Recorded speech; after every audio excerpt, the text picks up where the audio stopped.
I mean, the short answer is it started as a hobby, and it definitely didn't start as a business interest. I just simply wanted to have a wardrobe that was, you know, not part of the bad culture of how clothing's made. And so as a poor university student, I was just like, hey, thrifting's a go-to. So yeah, I thrifted a lot of my clothes.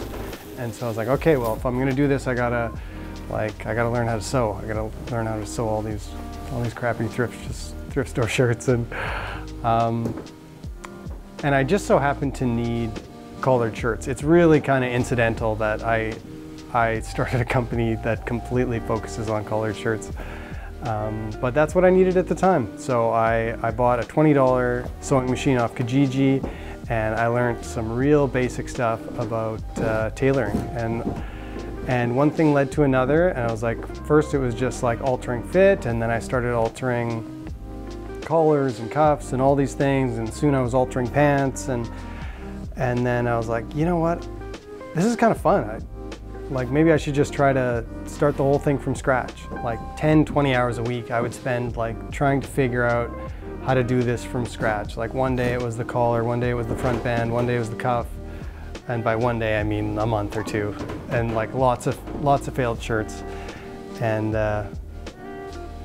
yeah, it probably took me close to a year, probably 10 months before I would actually have something that I would wear. It's like you struggle, you struggle, you struggle, you struggle, you struggle, you struggle, you struggle. And then that moment you're like, oh, this looks, and then all of a sudden it just looks amazing.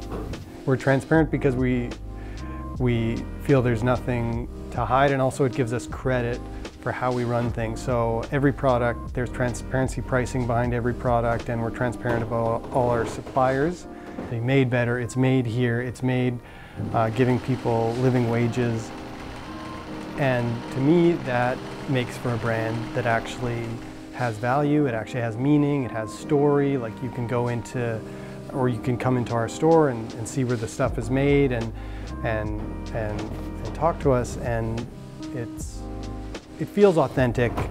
And so that's why I push for things being transparent, because the other option is just claim that everything's ethical. Everything's ethical. Oh, we do it. It's ethical fabric. It's ethical this. Whereas I really try not to use that word at all. I know I've already used it, but I try not to use that word because it kind of you're telling people what is ethical, but that's everybody's own decision. The only thing you should be doing is being transparent about information, and then the consumer can make their own choices. Every shirt that gets made, I get to go over and I get to see every aspect of it, and it just gives me like a really thorough quality control check, and that's something I wouldn't be willing to sacrifice. I wouldn't do it any other way. The goal heading forward is to just create a sustainable company where I can keep making basic goods that hopefully people can wear for a really long time. Which has been Commonwealth's ambition, just to make clothing that is